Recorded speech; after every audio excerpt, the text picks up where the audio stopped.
To Larry there. Right, we can speak now to Brandon Tatum, a former police officer and founder and CEO of the Officer Tatum. Thank you very much for coming on the programme. My pleasure. So we're going to talk about lots of the wider issues just in a moment, but first of all, just wanted to get your reaction to the conviction. Well, first of all, I think most of what I heard on the broadcast all the way here is confusing to me. I think we're living in the twilight zone. This conviction, in my personal opinion, did nothing for our country. I mean, people are living a lie. I mean, this was one police officer, one person in the community. They found him guilty. This was the swiftest justice I've ever seen in my life. The day after the film came out, he was arrested. He was tried. 10 hours of deliberation, he was convicted. I'm not really sure why people are acting like this is monumental. Also, he did not get a fair trial, in my personal opinion. There was a lot of obstruction that had happened. They paid the family out $27 million before the jury could be selected. I mean, they're going to have a case in appeal. So I don't know why people are celebrating, and I don't know why this is such a big focal point other than people are making money off of the pain of people in our country.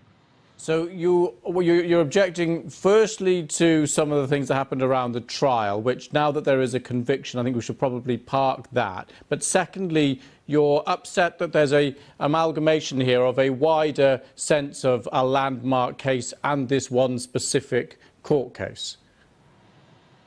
Yeah, this is not a landmark case. I think this is a political agenda.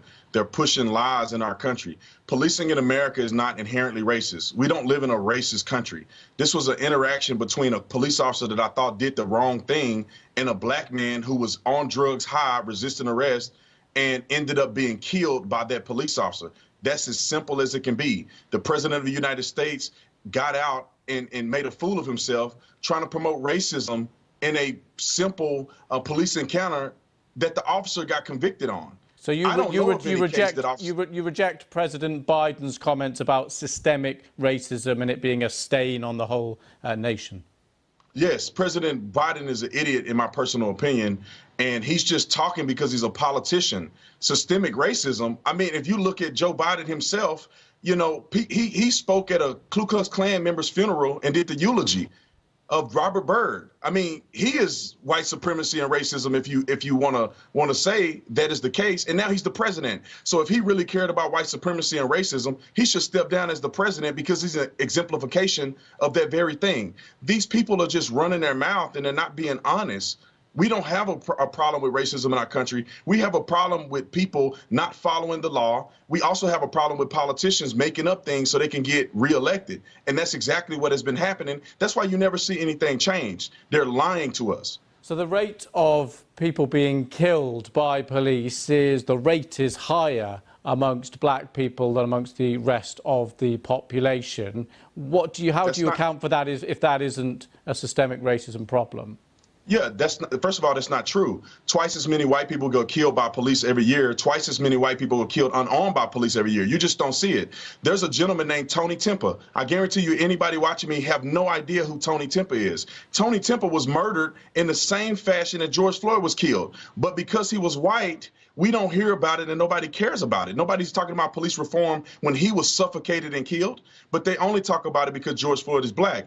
Black people commit over half of violent crimes in this country and only make up 13% of the population. They commit over half of the murders in this country, but only make up 13% of the population. And we can agree that 13% of the population aren't the criminals. There's only a small fraction of the black community that's doing this. So that explains why police are in the black communities more, and that explains why black people are incarcerated more. They are making up lies saying that it has anything to do with racism. Do you understand that there's black police officers too that patrol in many of these majority black cities? Are they racist? No, that's not the case. They're just making these things up, in my personal opinion, and they're riding a wave of dead black people in order to make money and be politically and get political leverage. Brandon Tatum, thank you so much for coming on and talking to us. Thank you. God bless you. Thank you.